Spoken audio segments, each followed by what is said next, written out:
Hello and welcome, everybody. Thank you guys so much for tuning in to this episode of the Backwards K Baseball Podcast. My name is Chris Asbrock, and I'm your host tonight. And each and every week, I'm joined by the other guy, Scott Kaiser. Scott, I told you, you weren't his team tonight. You look like you're stumbling there. I'm like, he's just going to default to what he usually says. He's not going to change it. No, up. I wasn't stumbling. I knew. Yeah. I knew. Not going to get it by me today. Well, here we are. Here we are. Back 19 episodes in, man. Thanks. Is it? Oh, this is episode 19? That's right. Episode 19. I always forget. Well, you know what I did? Every time I numbered the episodes at the end of it, I'd just be like, this sounds like the right number. I actually went to the previous episode and listened to that real quick before we started, so that's how I knew. You can't mess that up. Build off the previous week. I mean, there you go. I just fly unhinged. It's all good. How you doing, man? I can't complain. School started now. You know, our boys are back to school. Thank God. Sweet Jesus, thank God. Man, I know. Oh, the only bad part about looking forward to the kids going back to school is that it means that, you know, summer's wrapping up. And I'm okay because I'm not built for the heat. Well, I just meant in general, the season, not necessarily Fair the heat enough. and everything comes with it, but just, you know, Fair enough. The idea of summer and the boys of summer and, you know, the game that we love nearing its close.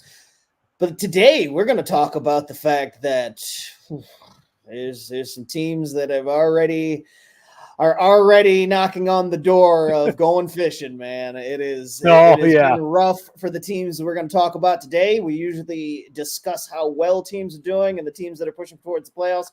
But today we're going to give you a look on the other side of the coin at the teams that have either been eliminated or about to be eliminated or are barreling in that general direction.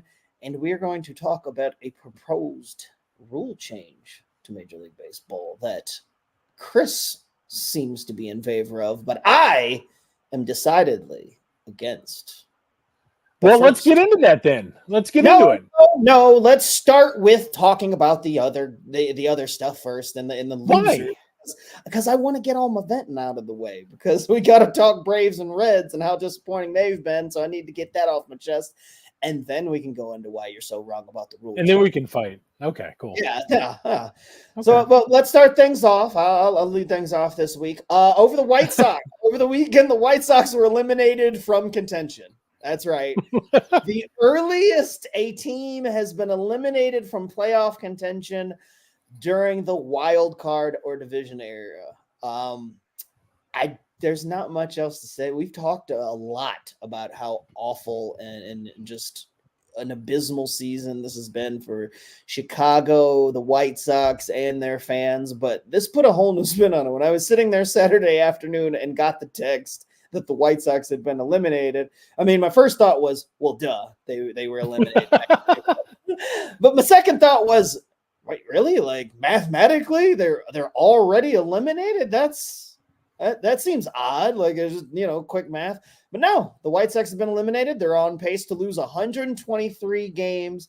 And as I stated there, Chris, this is the earliest this has ever happened. So let's pour one out for the White Sox and their fans.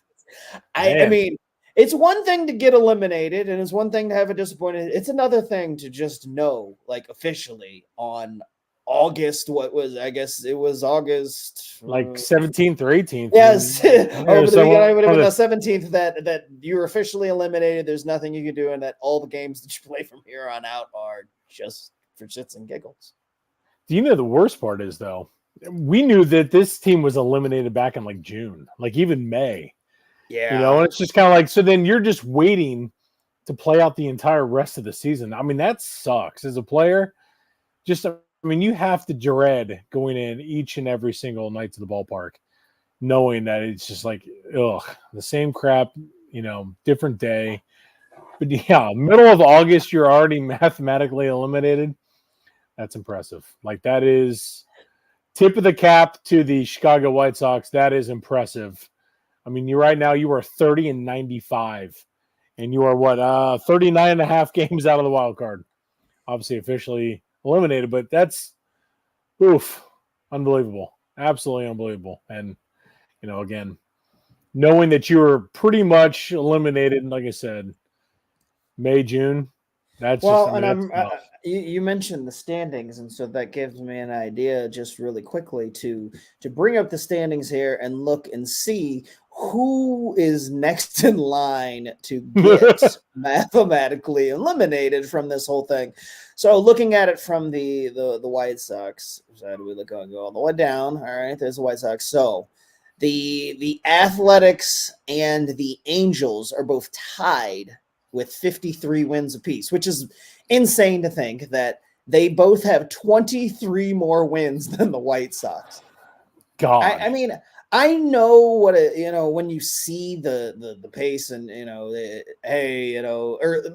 obviously usually when they talk about pace, it's teams are on pace to win X amount of games, and early in the year when they start off hot, it's some crazy number, and you're like, well, no team's going to get to 120 some wins, like the pace is going to slow down and whatnot.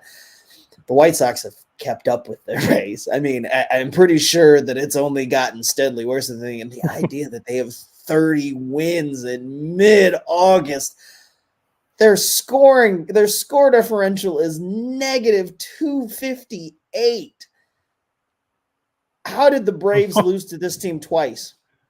That's what's sad. Because every time I think about the White Sox, I'm forced to remember that the White Sox played the Braves in a season series earlier back in, I think, at the end of April or beginning of May. The 3-game series, one of the games got rained out. Then the Braves won one and lost one. When the rain game was made up, when the Braves were out on a road trip, they managed to also lose that one. So I don't know how many series that the White Sox have won with their 30 games this season, but I'd venture to guess that the Braves have the distinction of being one of the only teams to lose a series to the White Sox this season, which, just icing on the shit cake that I've been forced to eat all season long in terms of the Braves. And I guess we'll go on ahead and transition into the teams that are on life support, because if the White Sox have been eliminated, they're dead. And we discussed the fact that the A's are nipping at their heels for them getting eliminated, along with the Angels, two of the other worst teams in baseball. Again, still 20-some games better. If you look on the National League side, I guess it's somewhat as bleak. The Rockies and Marlins are close to those numbers as well. 46 wins for each of those teams. Let's stay in the AL. We'll go through and kind of go up the standings here. And I think that's probably just the easiest. You know what I'm saying? Fair enough. Well, I mean, I'm just saying, just to put them on a wrap on the teams that we consider dead, I would say we've got the White Sox, obviously, and we're just going to go ahead and bury the Marlins and the Rockies. 3 teams which pretty much the Rockies bury themselves all the time. They didn't have much trade activity. But when you talk about the Marlins and the White Sox, these were 2 of the most active teams at the deadline when it comes to shipping players out and bringing, younger talent in and basically hitting the reset button. The White Sox, in their case, some could argue that there's been a few years in the making, just based on the fact that the core that they built aged out, underperformed, stayed injured, whatever happened there. And then there's the Marlins, who I'm pretty sure have been in a rebuild since their last World Series title in 2003. They're in a constant state of rebuild. Right. The Marlins have rebuilt and built up championship teams enough times in a lifetime that this is just who the Marlins are. Like the Marlins, this is the standard for them, that every 5 to 7 years they're going to tear all of it down and start over from scratch. White Sox not as used to it. Rockies, again, familiar territory. But those are your dead teams. The teams that are dying, let's move on to those. If we move up the standings, we have on the NL side, we've got the Nationals and the Pirates next, two teams that for sure are dying. They're cruising on their way to being eliminated from contention. It's going to take them a little longer. They probably have another couple of weeks before they're mathematically eliminated. And then jumping over to the American League side, we see the unexpectedness of the Rangers and the Blue Jays, two teams that you spend a lot of time watching and cheering for. You have some level of fandom for each of them. Was not expecting either of them to be in this position this year. Maybe some could say that Blue Jays, may have struggled, but to the tune of 58 wins and 66 losses at this point in the season, I'm so man, the defending champion Rangers. The offense was supposed to be just as mighty as it was last year, if not even better. The pitching looked to get healthy and hopefully flip that around. Neither of those things happened. The offense took a step back. The pitching has stayed hurt. They haven't been able to keep guys in that rotation. And, I'm sure that Rangers fans mostly haven't noticed because, hell, they've been in the World Series hangover. But a disappointing season nonetheless when, you're coming off of your first World Series title and you're expecting to build off of that. I mean, hell, honestly, if the Rangers would have won, it would have been more in the driver's seat for winning the World Series this year. It would have made more sense. They actually kind of finished, it felt like, a year ahead of schedule, winning it all last year. So maybe it's the hangover, maybe it's the injuries, but it's been a dreadful season for the Rangers based on expectations as well. Yeah, 1,000%. That's the problem. I mean, with Texas, those expectations were there, coming off of a World Series championship where, like you said, you were ahead of schedule. So therefore you think, okay, it's just going to continue to get better. We're going to roll off of that. Again, I think this is one to where you look at, the injuries and everything, and you just kind of, I don't want to say you just chalk it up to that, but you kind of have to, because it's not an excuse. It's realistic, as to what's happened.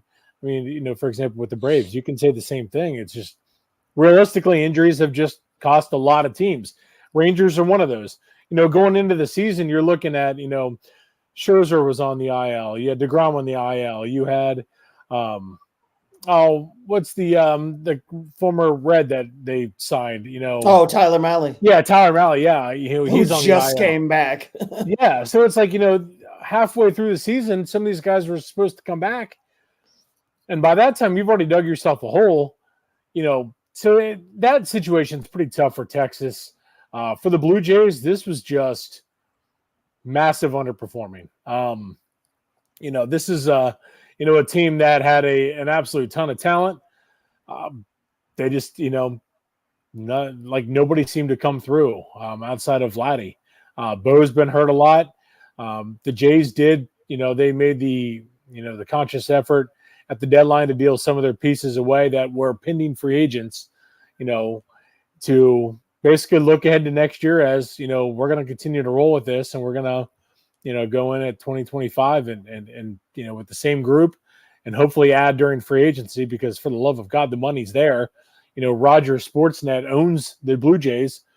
So you would think that's going to be, that shouldn't be an issue when it comes to, the influx of money coming in. But, with Toronto, it's a weird situation they're in. But it's just, for these two teams, it's tough. Both teams facing different issues, injuries, and then just underperforming. But yeah, two teams that I'm going to venture to say the plug is not completely pulled on them just yet, but it's definitely headed there though. Yeah, definitely in the leaning more towards the dying category than anything else. Pickle and Peanut Butter 2566 in the chat mentioning being a Tigers fan. But also going back to our conversation about the Angels, saying that most teams, no matter how good or how bad, have a direction, a plan, a rebuild. The Angels, rudderless.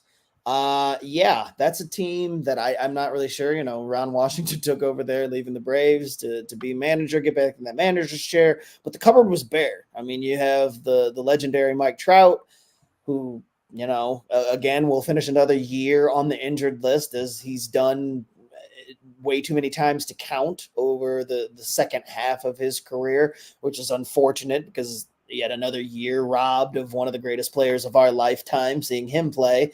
But then just the rest of the roster, you look at it in general, outside of Zach Neto and a handful of younger guys, there's this weird, they signed a couple of guys in the offseason to bigger contracts that didn't work out. They got guys that middle of the road guys that they're paying a lot of money, but they didn't make a real good attempt to re-sign Ohtani. The Angels, I don't think anybody knows what that franchise is doing. Not Artie Moreno, not the front office, not the fans. Like, the Angels just kind of exist. Pickles and Peanut Butter are also mentioning that think that the Blue Jays need a new GM, which I don't know. Yes. Yes, I think the results dictate that there should be a change in the GM chair, but I don't know. I like the GM situation there that they had. I mean, Shapiro rebuilt built up Cleveland and everything, and had that name, and maybe it's lost some of that grandeur, and things just haven't worked out in Toronto. So maybe it's just time for a change from that aspect. But I don't know. It just, for Toronto, in Toronto's case, I do feel like it was a collection of very talented players that just failed to live up to their talent. But if Vladdy had done what he's doing now more consistently over the last couple of years, I think we'd be telling a different tale. Like, he's come on in the last 2.5 months, but this is what they needed from him over the last 2 years. And by the time they got it from him, everything had fallen apart. And I don't know where you go if you're Toronto, as far as Bo looks like he's kind of at this crossroads with needing a new contract, but he's been hurt a lot. They're talking about having to move him off short. I don't know what his value is, and I certainly don't know what his value is to Toronto. And then there's Guerrero, who, I absolutely think that they should re-sign, but he's it. There's not much there besides Vladdy now. Now, granted, they do have a whole lot of money. They've got they have a lot of money coming off the books and a lot of money to spend seemingly in this offseason, so they could turn it around relatively quickly. But they play in a tough division against teams that are constantly, reloading and doing all that stuff. I just don't know. Toronto's got a tough road back to relevancy, I feel like. I don't think so. I think they've got the talents now outside of George Springer. He's older, but you still got Dalton Varsho. You have obviously Vladdy. You've got Bo, and you've got Barrios, pitcher. You got Kevin Gausman. You have Chris Bassett. There's plenty of pieces there. Alejandro Kirk behind the plate. There's plenty of pieces in place, and you have numerous guys who Ricky Tiedemann, their top pitching prospect. Boom, Tommy John. I forget their other prospect they just called up. He got hurt. So it's guys like that. They have the talent there, but we talk about it, in terms of spending the money. The Blue Jays they've got the money. You have to spend that money wisely, and to supplement the solid pieces you have here. They did none of that this offseason. When they say you had the unicorn budget for Ohtani, but then you go out and you don't spend anything, it makes no sense to me. That's the issue. Two things that's, Vladdy's got to be signed. You have to re-sign Vladdy, and you have to re-sign Bo. Those two, I think, are two crucial pieces to this team. If you're able to bring in a shortstop, then you move Bo over to third or second, however you want to finagle it.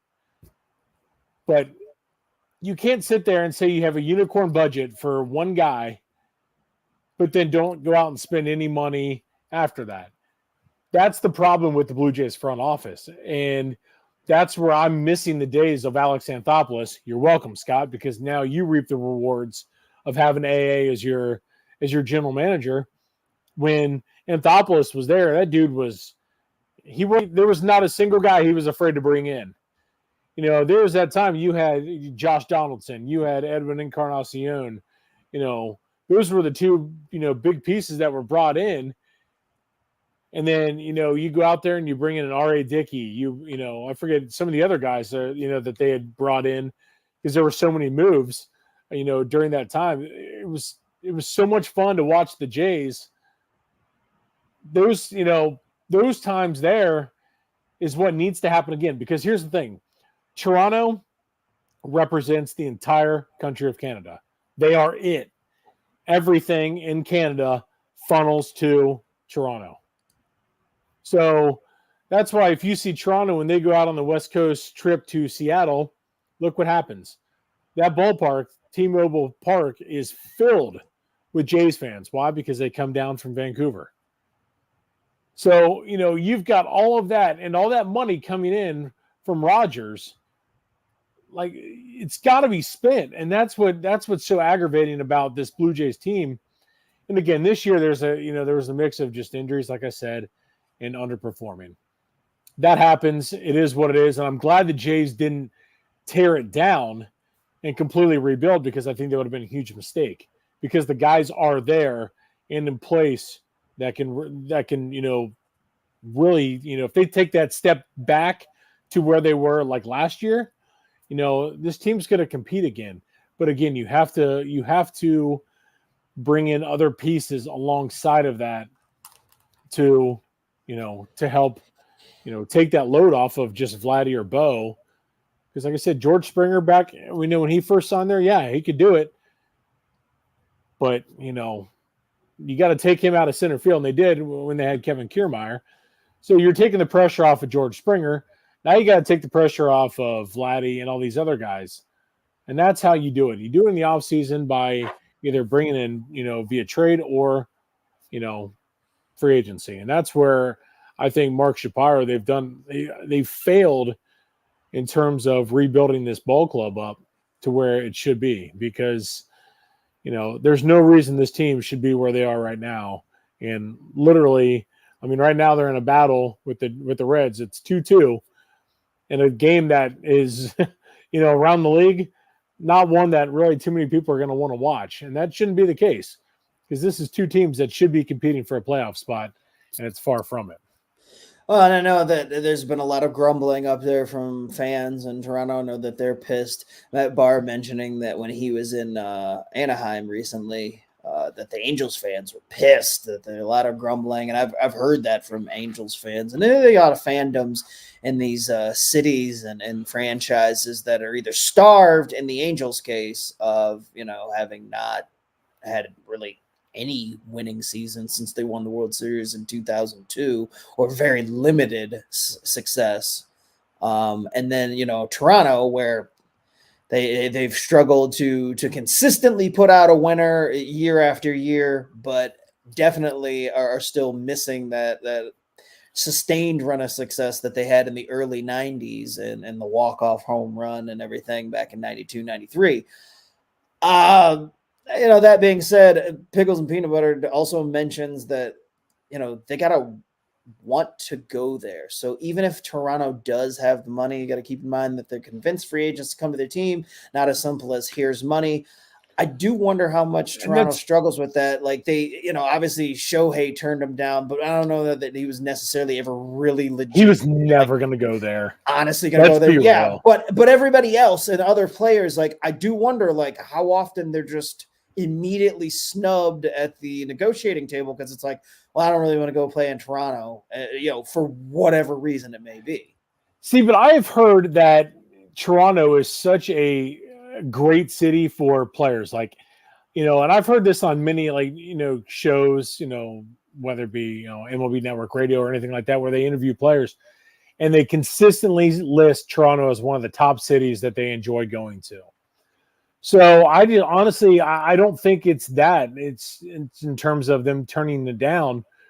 I think obviously, the money part of it, where Rogers has been frugal with the money that is being dished out.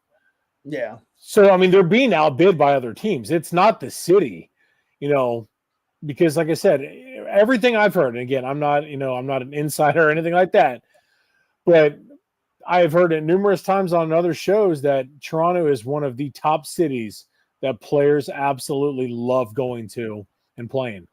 So I just think it's the fact that it's the ownership group and the front office that are the ones holding them back.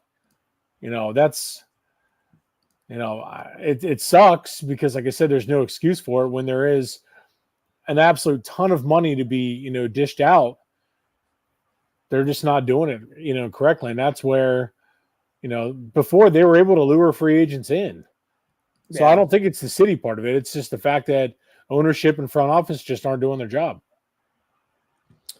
That's fair. We've enough time talking about teams that are, I guess, more or less dying at this point in the season, that we should switch gears and move on to the ones that are on life support, which pretty much leaves us with everybody who's staring at the from the outside looking in on the playoff picture. And in the National League, you got just outside of the playoffs, the Mets, the Giants, the Cardinals, the Cubs, and the Reds. They are all just the Braves, that's 6 games back in the Reds case. They're the furthest back from the Braves and that last playoff spot. But between the Braves, the Diamondbacks, and the Padres for the wild card spots, they're all only separated by just 4 games themselves.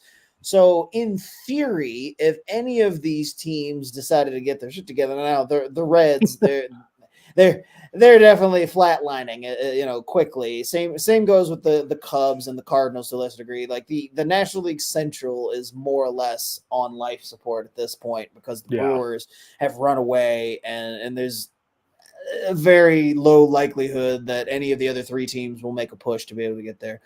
In the Giants and Mets case, they've been battling, and funny enough, had just played the Braves in the Giants case. The Braves finished a West Coast swing that took them to San Francisco, and they won 2 out of 3 there, only to go to the aforementioned Angels and lose 2 out of 3 there. So while the Braves may be in the playoff picture of the end of the day, it feels like they're circling the drain, because not only did they lose 2 or 3 in LA, Austin Riley was hit in the hand. He's going to miss 6 to 8 weeks. The injuries continue to pile up for Atlanta. They just get Michael Harris back after being gone for 2 months from a hamstring. This now happens. It's just been one thing after another for the Braves, and it just every time something happens, I'm like, well, there's still time. And if such and such gets healthy, or this happens, or if nobody else gets hurt, it's going to be okay. They're going to hang in there. I have a hard time wrapping my brain around the fact that even though there's a month and a half left of the season, that this Braves team that has showed very minimal signs of life pretty much since the first couple weeks of April is magically going to flip a switch and things are going to change. There's too many injuries. They've had to substitute too many guys for also there's too much underperformance from the guys that have stayed healthy. It's just been a nightmare scenario for the Braves, and it sucks because it's right in the middle of this window that they have for all these guys being at about that the same age, same abilities as far as like their peaks of their career, and it's just when you waste an entire year like this, it sucks because you can't get it back. There's nothing you can do to recreate anything, any of the scenarios this year. Everything, you just kind of got to turn the page, and now everybody's another year older. And on top of that, you kept Chris Sale healthy for an entire season, and unbelievable. That's more or less gone to waste. Like, despite all the injuries, they've done a pretty incredible job being able to trot out anybody to pitch every 5 days. But the fact that one of them has been Chris Sale, who's been basically the pitching version of Mike Trout over the past few years, and in that he's always ending the season injured or spending a majority of the season on the injured list. The fact that he's been healthy makes me even more sad that they just have wasted this. And now I know that tomorrow they could just go on this run and make the playoffs and all of this look like, it was all for naught. But it just doesn't feel like that. And there's a certain point in the season and certain things that it just pile up and happen where you just kind of have that feeling, especially as a fan who watches the team a lot. We're just like, this is not their year. It's just, things just happen. The baseball gods are are mean when they want to be, and it just so happens to be that this is year. So while they may be still in the playoff picture, they are firmly on life support. Talk about your Reds and what's going wrong. I know we said that they are basically on death's doorstep, but they're still in there for right now. What's going wrong with them, and what do they need to fix in order to kind of right the ship, going into next year? A lot. I mean, it's not just one thing. That's the problem. Is like I said, you look at last year and you think, okay, well, here we are. Again, I was one. I bought into all of the hype from last year. I was so jacked up, picked them to win the division this year. It comes down to the fact that this team just isn't as good as we thought they were. It's, like I said, when you're trotting out guys like Will Benson in the outfield, who is, not like he was last year. Definitely overperformed last year. Jake Fraley, same situation. TJ Friedel, okay. Ellie De La Cruz, you get flashes of absolute brilliance and then flashes of things to where you just go, wow, what are you doing, dude? Noelvi Marte suspended for 80 games. You've got Jonathan India, who consistently, he's there each and every game, and he's gonna bust his ass, and I love that. You had Christian Encarnacion Strand, Matt McLean, two key pieces that we thought were going to be major pieces to this, 2024 team are out, and still nothing from them. Not sure when they're coming back. Or, McLean, we don't know. CES done, obviously, but the pitching was there. Now it's been, Andrew Abbott's been getting his teeth kicked in. Hunter Green, God only knows what's. Yeah, I mean, that we don't know. Which came out of nowhere. Yeah, Nick Krall seems pretty confident that he's going to be okay. But, again, it's an elbow. So what if he's not? Do you go into next year? How do you approach that? Nick Lodolo has been off and on. Nick Martinez, what you're going to get from him. He's been solid, solid enough.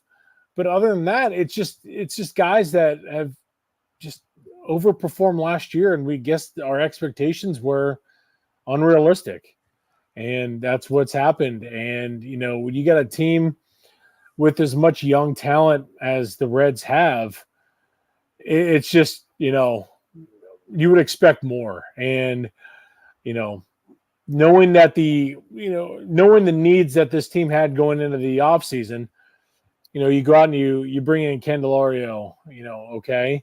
But then you bring in the pitching like you did, and I'm okay with that. But you needed more pieces, offensively. And they just did not address those particular pieces. Again, maybe they had thought the same situation that we did, that, hey, this team's going to overperform again, or just perform like they did last year. Obviously, that's not the case. And now we're 6 games out of a wild card spot, and it feels like we're 15 games out. You go and you sweep St. Louis, feeling high and mighty, and then you get absolutely pummeled by Kansas City. The Royals come in, outscore you 28-3. Oof. And all 3 of those games were not even remotely competitive. That's the worst part about it. Major home series, when the weather was gorgeous, in Cincinnati, it was awesome. You couldn't have asked for better weather against a team like the Royals that have all this young talent. So excited to see them come in, and you play like that. And that's just, wow. Again, 3 straight games where you are not even remotely competitive. It's hard to feel even remotely confident at all moving forward in a wild card, race where you're 6 games out. Because, like I said, it doesn't feel like that. And then you get the news of Hunter Green on top of that. And Hunter Green has pitched fantastic for this ball club so far. He turned the corner this year. He did. And that's, and he's if you look at the way he's played this year compared to like his contract, the dude's like massively underpaid for, his performance so far. But again, it seems like it's just one thing after another. And, unfortunately with this team, hopefully they're able to, address it. And I just think, and I want to say last week, talking about David Bell, I like David Bell, but he's not it. I think a change, at the managerial position will go a long way. It's not going to, get you 10 more wins at this point in time. But like I said, I addressed it, a couple shows ago. You're not going to see the stupid stuff on the base paths or anything like that, with a manager that I'm not saying knows what they're doing, but is, I would say a little bit more equipped to, to manage a major league ball club. So at this point, it's pretty tough, here in Cincinnati, but 6 games, like I said, feels a hell of a lot like 15, unfortunately. Well, moving over to the AL side of things to wrap up the teams that are on life support at this point. Moving down from the top this time, because the name that jumped out at me was Boston. Boston was a team that was left for dead in the offseason. They didn't do anything. They were expected to perform. You want to talk about a fan base that was pissed. That fan base was ready to riot in the offseason because the lack of movement by the front office, everything. Now, they probably are still going to be on the outside looking in, but the fact that they have 65 wins and are only 4 games out, or 3.5 games out of a playoff spot at this point in the season has to be one of the biggest shocks of the year. So, I mean, I feel like if you're a Red Sox fan, even if you're disappointed on the whole with how things have gone, you can't be disappointed with the entire season when you look at it from a expectation standpoint. The team right behind them, though, and we've talked about them both at the beginning of the year as far as a team that we figured was going to be in contention all the way through, and a team at the deadline that made moves that we thought, oh, this is for sure going to take them off, and that's the Seattle Mariners, who are still on the outside looking in, now 5.5 games out of a playoff spot. Moving behind them is Tampa Bay, and then rounding out with Detroit, which would be all the teams that are on life support in the American League. I would say that Detroit is, close to circling the drain as well, but Tampa Bay, the Red Sox, and the Mariners, all different ways of getting to this point of kind of, disappointment. If you're the Rays, had much higher expectations before the season started again. Last year, they were right there, and the Rays, I have no doubt that whatever they do in the offseason, they'll just retool and somehow we'll look up and they'll be back in the conversation. This is just what the Rays do. They build it up and tear it back down faster than pretty much any team in baseball. And it's amazing. I was going to say quite astonishingly in most cases, because they never really make huge splashy moves as far as names or players go, but they somehow get the most out of every single player on the roster. So they'll be fine. The Red Sox, again, can't really be too disappointed in the overall, but the Mariners, I know that there's another month and a half, but if for the second year in a row, the team that went out, did all these things in the offseason, try to get better, went out at the deadline, did all these moves to try to get better, and still cannot find a way to fend off the Astros. I mean, you would talk about a fan base that's about ready to riot. I can't imagine what it's like in Seattle to be a fan of them and just feel helpless. Like no matter what we do or what moves we make, and it left the Astros kind of for dead. I mean, the Astros got off to that dreadful start, and had Seattle taken care of business and just run away, they could have left the Astros flailing for a playoff spot. But instead, Astros are firmly in the driver's seat, and here we are wondering, is Seattle going to blow it for the second year in a row and not even get into the playoffs? Like, it's looking that way. They might end up being one of the most disappointing teams that's on life support and dies by the end of the season in Seattle. 1,000%, because all that talent is there. And again, we say it each and every single freaking week. They've got the best pitching staff in the American League, if not all of baseball. And they just cannot get over the hump offensively. And that's the crazy part. When you're in a battle with the Houston Astros, who in their last 10 are 9-1, and you go 5-5 in your last 10, well, there's the 4 games that you're down right now to Houston. Yep. 4 games back in the West, and there it was right there.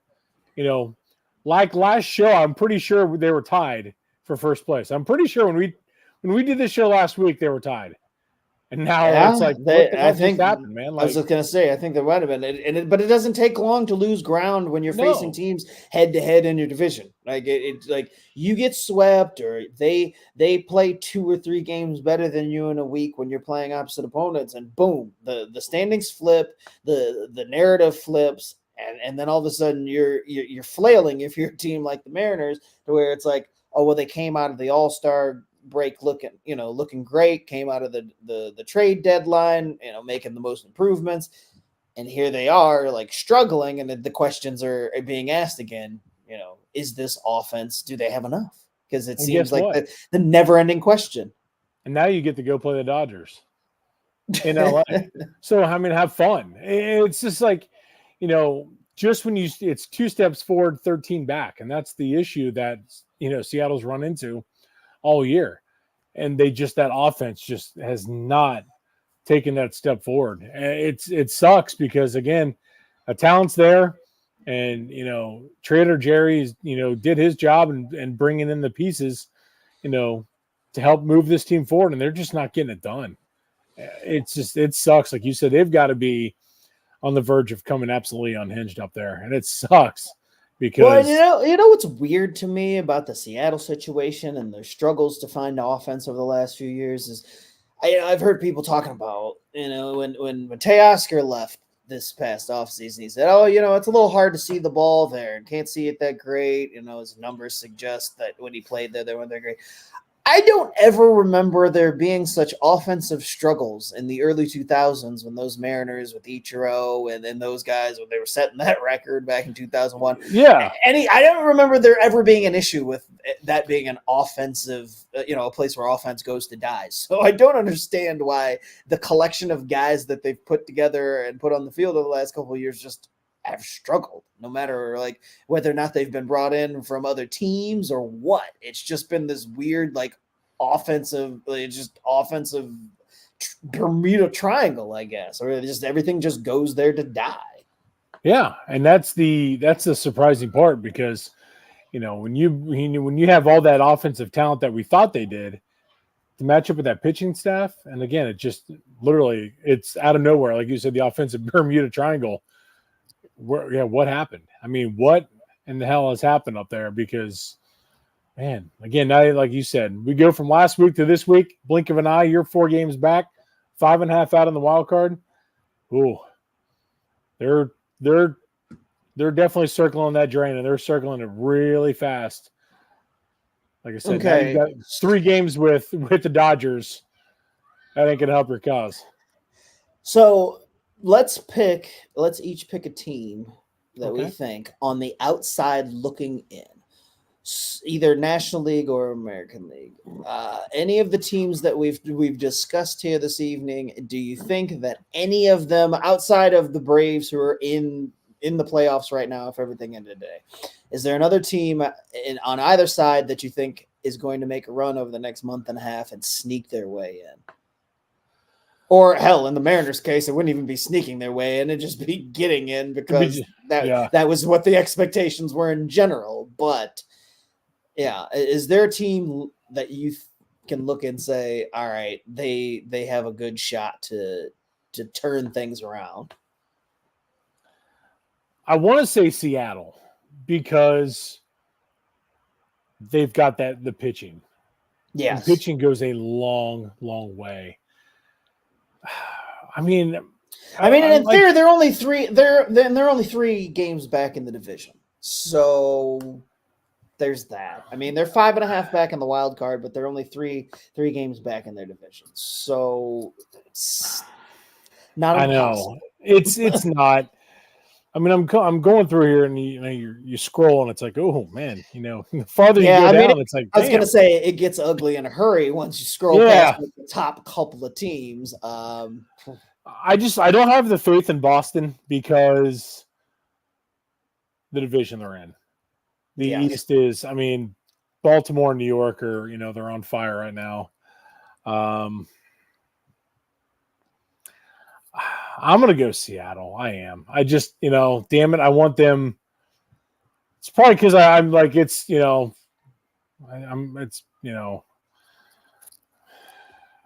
It's hopeless, but I'm gonna go with it. I'm gonna get with it. I'm gonna roll. I'm gonna roll with it because they can, like I said, with that pitching staff. Surely to God, the offense is gonna come around. You'd have to think so. It's one of those situations like you see the names listed in that, on the lineup card each and every game, and you're like, okay, they're gonna do well.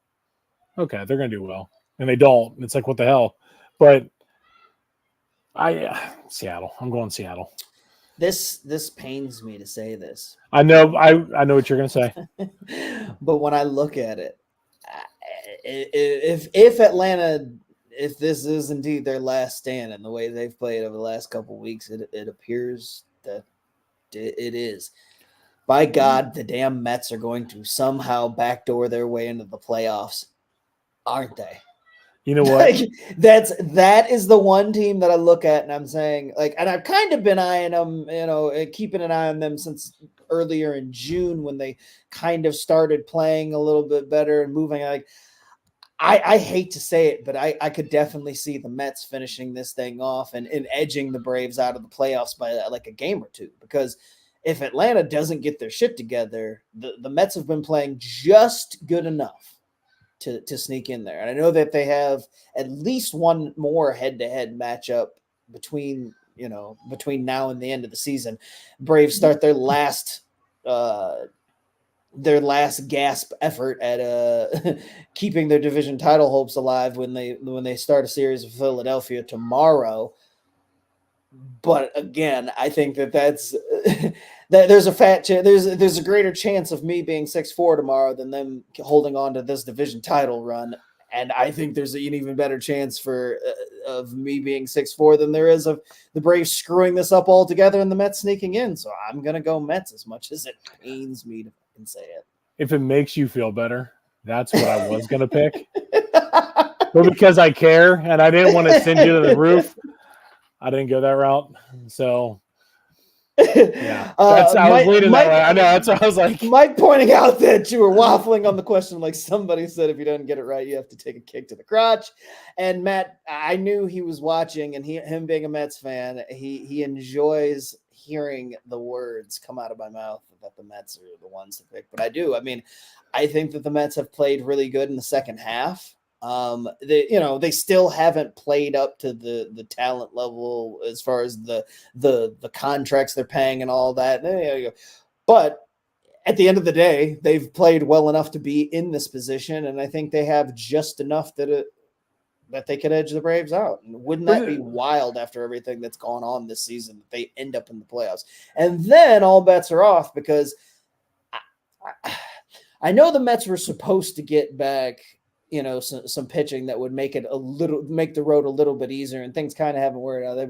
But the Mets are the kind of team that I wouldn't want to see in the playoffs because they'll have absolutely no expectations on them. And that's the thing. And to get matched up against a team like the Brewers in the first round, you're playing with house money. And I don't think that the Brewers are that great of a team. No, I agree. But I was going to, going back to the Braves, I think this is more of a damning indictment on the Braves than it is on the Mets, though.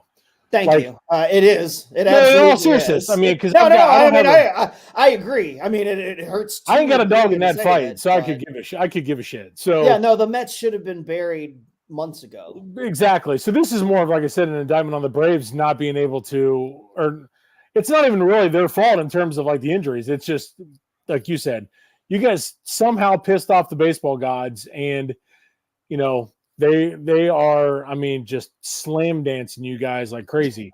So with that being the case, that is more of, the fact that you're still there, you're still in it while the Mets just haven't been able to get over that hump when, you would think it should have been taken care of a while ago based off of where we've seen the Braves really throughout this entire year.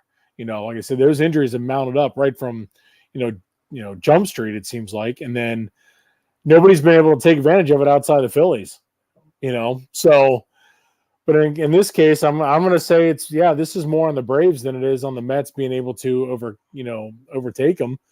Because if they do, it's going to be because the Braves are just completely, I mean, it's a mash unit, and unfortunately, it is what it is when you're dealing with situations like that. So. Yeah, I mean, at this point, by God, just hold off the Mets. Like if they can get it, it would just be the icing on the shit show that this season has been to lose the playoff spot to the Mets. I mean, it's one thing to lose the division to the Phillies, and that eventually the division title run was going to come to an end, and that's fine. I'm okay with that. I don't care about division titles. I want to win championships, and that's fine. You come into this year even kind of expecting that Philadelphia might finally get over that hump. But it was never in the cards to miss out on the playoffs and to do so because of the Mets. So if that comes to fruition, it's going to be a long off season for me. A very long off season because it's going to be tough to stomach. Yeah, that'll suck. That'll suck. I feel you. Will. Oh, man. That'll suck.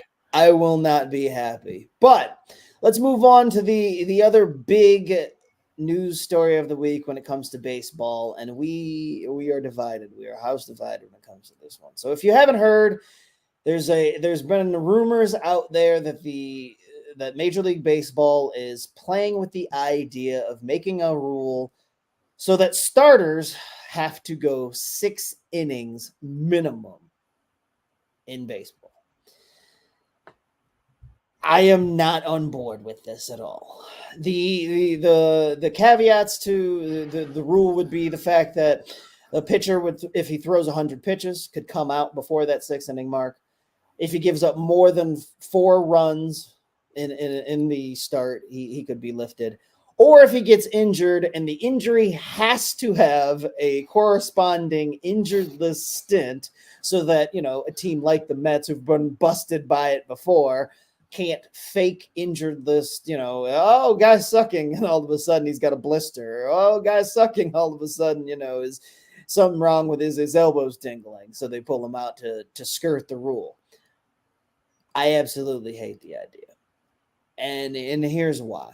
I understand what Major League Baseball is trying to do. And you and I probably agree with what the goal is here. We want to see starters pitch longer in games. Yes. Nobody wants to see starters go 4 innings, 5 innings, tapping out at 6. I don't know how many times I see guys go 5 2/3.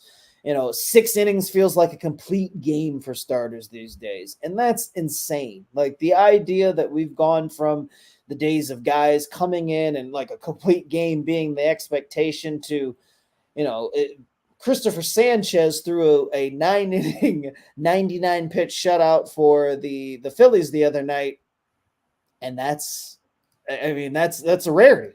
It's a shock when I actually had to do a double take when I saw the 9 next to the innings pitched for Christopher Sanchez, and that's sad. Like that's not baseball. That's not how baseball should be. Like I miss the days of guys demanding to finish games that they started, wanting to go out there, and I understand that.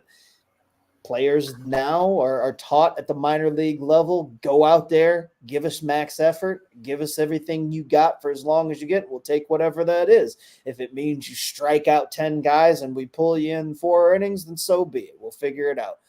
But to me, that's not baseball. To me, that's not how starting pitching is supposed to be in baseball. Starters are supposed to go until they can't go anymore, and that presumably would be 8th or 9th inning on more occasions than not. And I get it, not everybody has the skill level to get through 9. Not everybody has the physical ability to get through 9.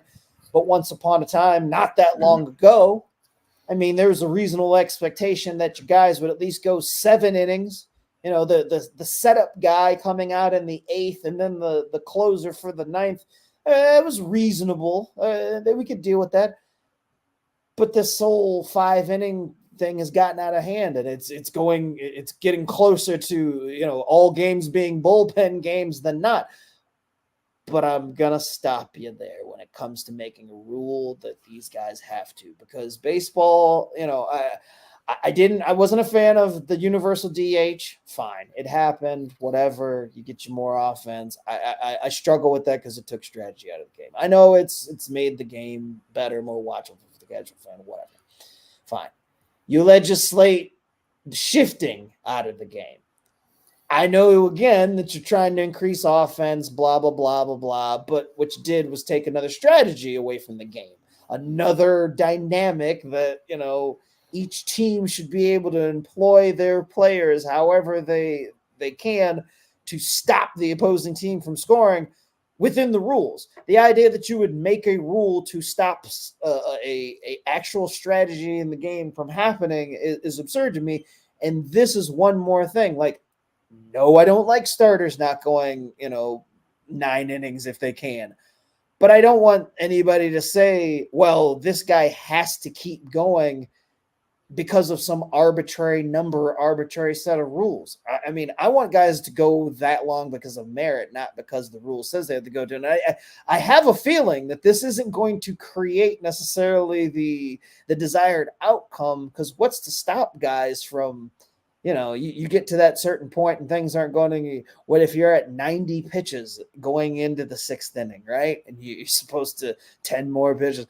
Well, what's to stop a guy from coming out there and, oh my God, he's lost his control. And he all of a sudden he went to 7 pitches on that guy, threw some balls, and next thing you know, he's out.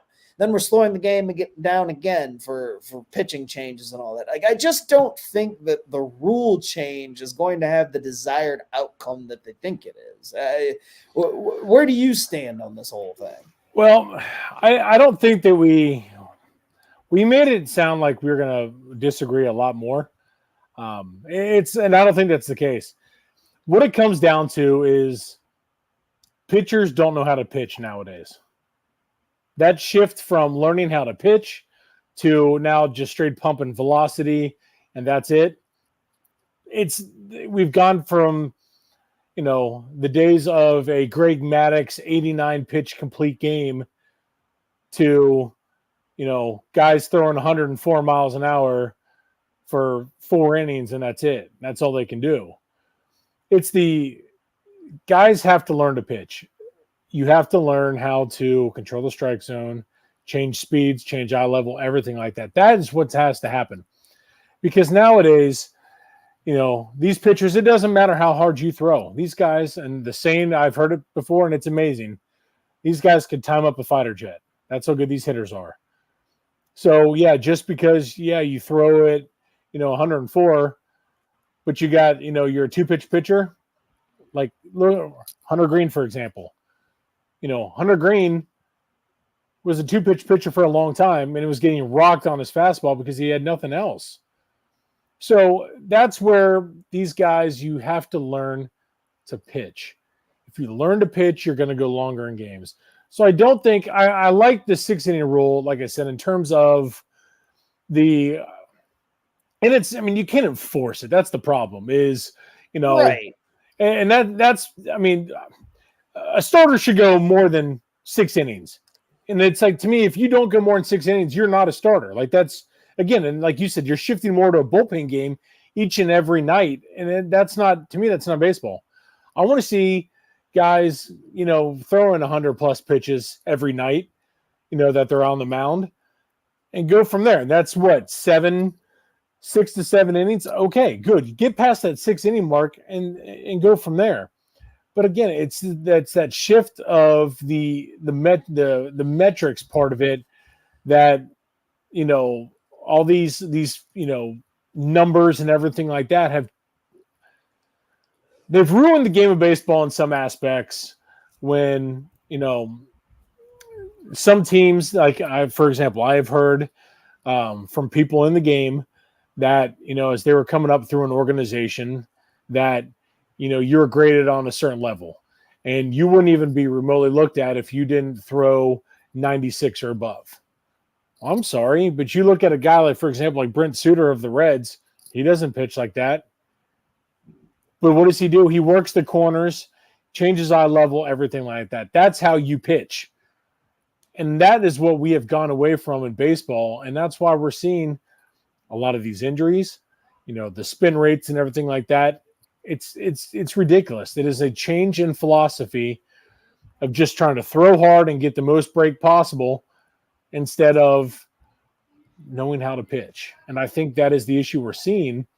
And as soon as you start to kind of switch back to that, you're going to go back to seeing pitchers go 6, easily above 6 innings, 7, 8 innings, it's just that's how it is. But it's just that again, it's been that fundamental change in the game to where you got to throw triple digits, otherwise you're not even getting a sniff at the league. When there's other guys that know how to get it done other ways, and they're not even getting looked at. And I think that's the issue we're running into. I like the rule in terms of, you should be at least able to go 6, but again, you can't enforce it. And some of the other rules, some of the other caveats in that are stupid. So it's just it's dumb. But like I said, we both agree on the fact of what we want to see from the game. It's just I think the implementation of it is ridiculous. Yeah, and Mike's always the voice of reason when it comes to stuff like this, and he's probably right. But this is one of those ones that raised my eyebrow more so than some of the others, because some of the others it's like, well, that doesn't sound like anything that's necessarily even really feasible. But this one does, and he said that this is 100% of the league throwing out a horrible idea to use as a chip in the next collective bargaining. The union will be against this, and the owners will use it against them to drop something else. And the owners have done this more times than we can count, and they constantly end up with the upper hand in negotiations.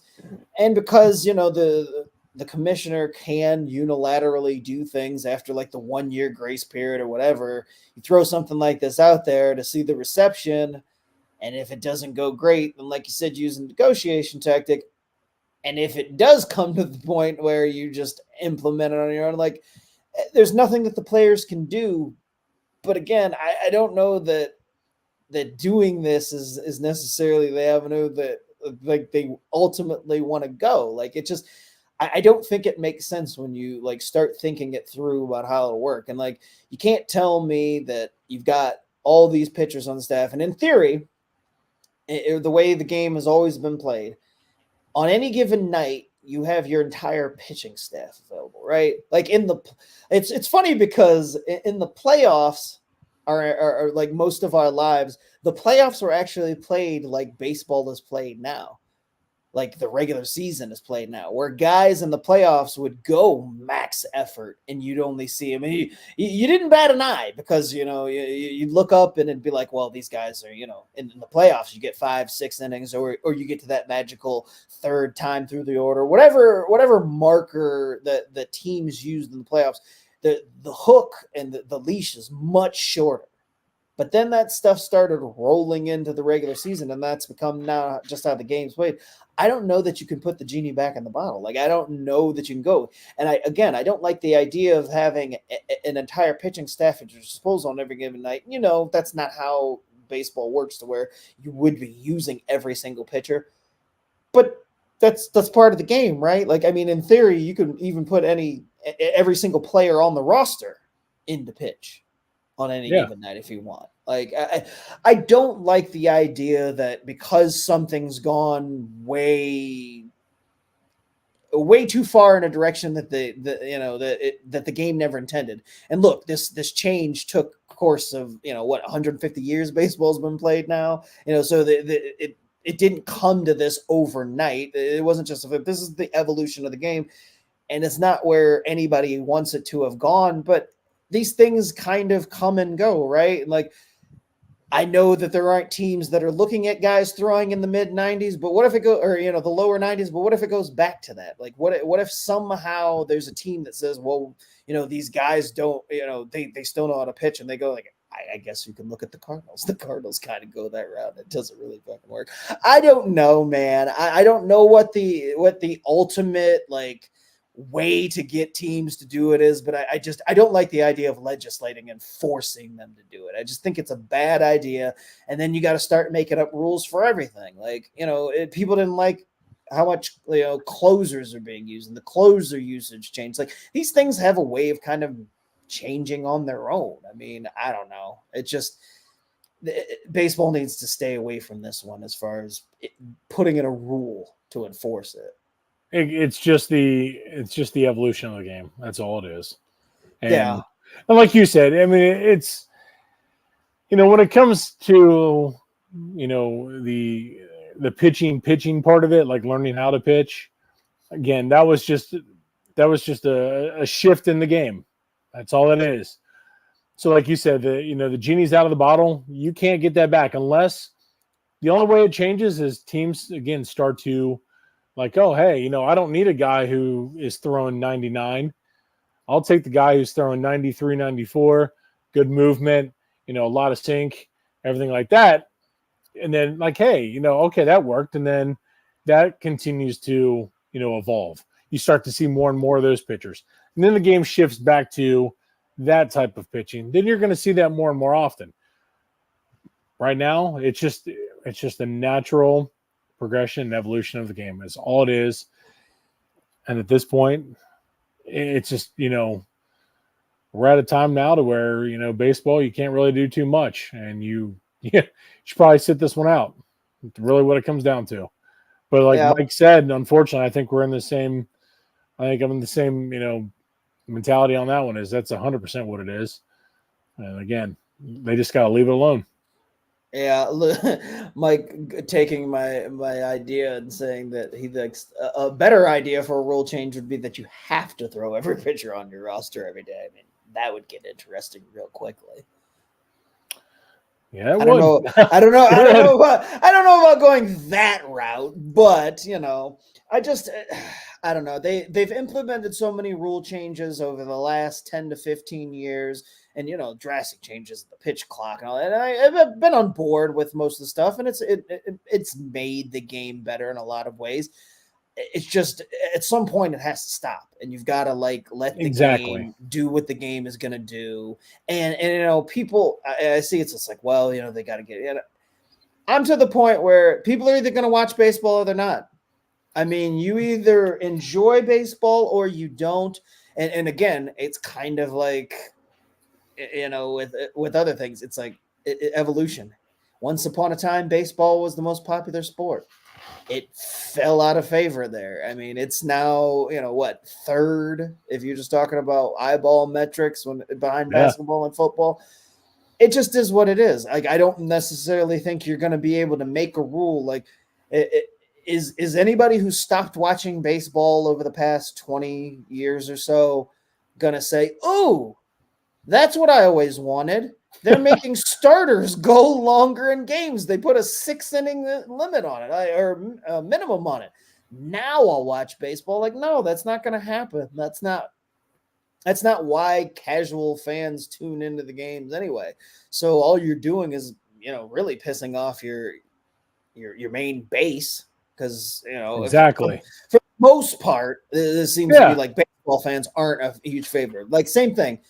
We all want the same result, but there's got to be a better way to do it. So, yep, it is what it is. But Rexamillion suggesting that a shorter season might be better. And look, as much of a baseball fan as I am, and will always be, I have advocated for a shorter season for a long time now. I think that the Major League Baseball season should begin in April, and the regular season should end when football is starting. And I know you don't want to pander to other sports and all that, but they do that shit all the time with scheduling. So why not have the regular season end at the end of August and the playoffs be starting when football is getting back in, everybody's all hyped up, and it's the start of the season?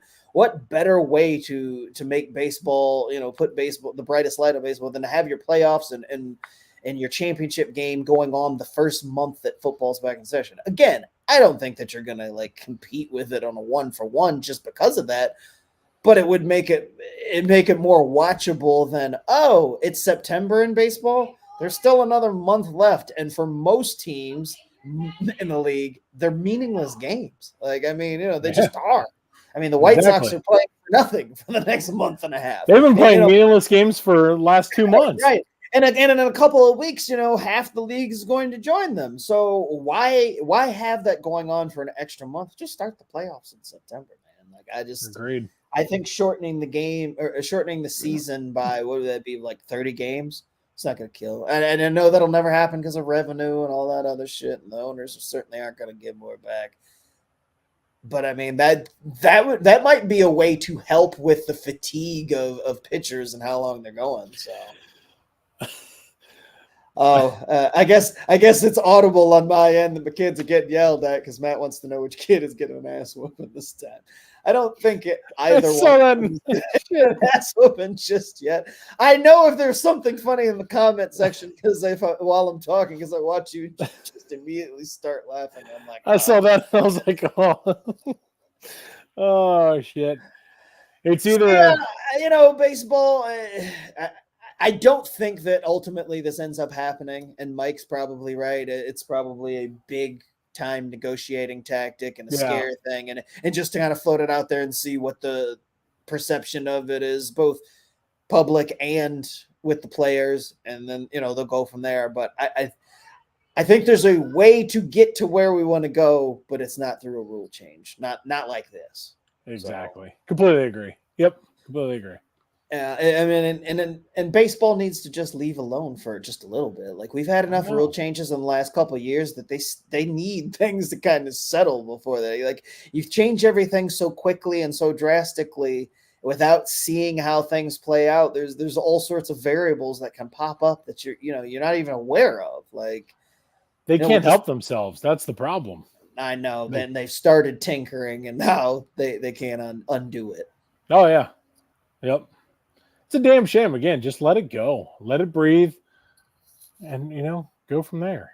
But they just cannot help themselves. They simply can't do it. Well, like I said, I maintain that either you watch baseball and you enjoy it or or you don't, and you probably were never going to. There's no amount of nitpicking with the amount of innings that a starter has to go or amount of pitches he has to pitch that's going to change anybody's mind who doesn't watch the game. So to me, they're catering to the wrong group. That's really what it comes down to. Which is what baseball seems to do more often than not recently with these things is they want to make these big sweeping changes. And I get it. You're trying to make it more appealing, but in the process of making it more appealing to a wider audience, they end up alienating the fans that I guess they're not worried about losing us because we'll watch baseball no matter what. But I can tell you that if it starts to go the route of the NFL, that my entertainment level / excitement level for the NFL has steadily gone down over the past 20 years. And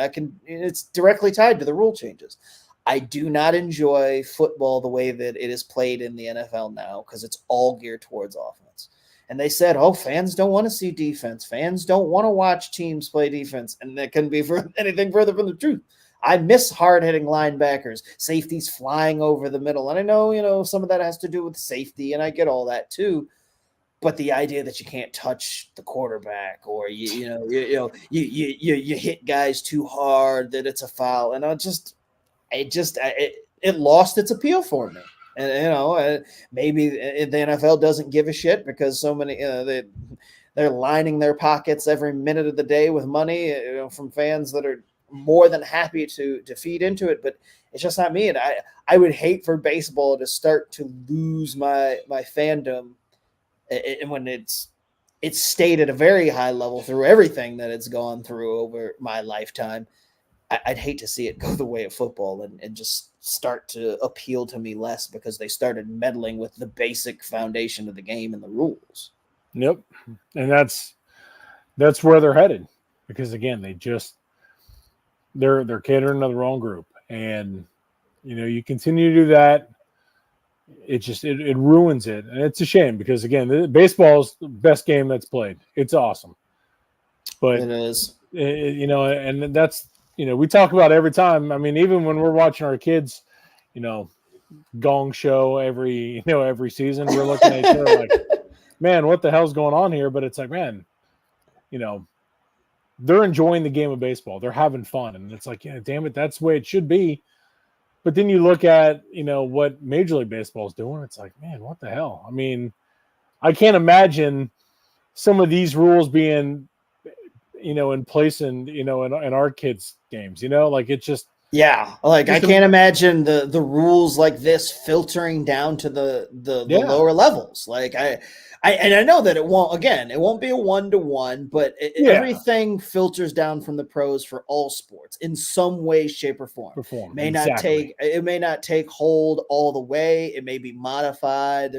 But somehow, some way, there will be something that's affected on the youth level because they decided to change a rule at the major league level. Because eventually, there's going to be coaches or leagues or whatever that's like, well, this prepares you for, the majors. So why don't you come here? And then it's just going to become the norm for everybody else. So exactly. Well, it's crazy. Hopefully they come to the right conclusion on this one. I hope that it's just a bargaining chip, to be quite honest with you. Like, let the players get fooled out of something else, because that seems to be their MO in negotiations. Because if I was in that, if I was part of the players union or one of the player reps, if I was Tony Clark, I'd get shit done. They constantly concede way too much on things like this. Yep. Too worried about the short term and not about the long term. So hopefully they make the right choice on this one and don't give up something else bigger in the process. They will, because it's baseball and baseball players. Exactly, yeah. Because why not, Well, speaking of why not, it's a perfect spot to end it. Why not? I've got nothing else. Yeah, why not? Yeah. I've got nothing else for this week. The Braves.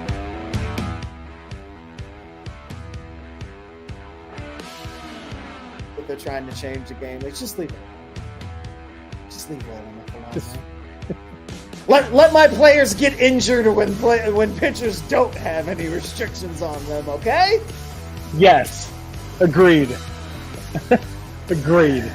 Well, for Chris, I'm Scott, and that's going to do it for us this week. Thank you guys for tuning in for another episode of the Backwards K Baseball Show.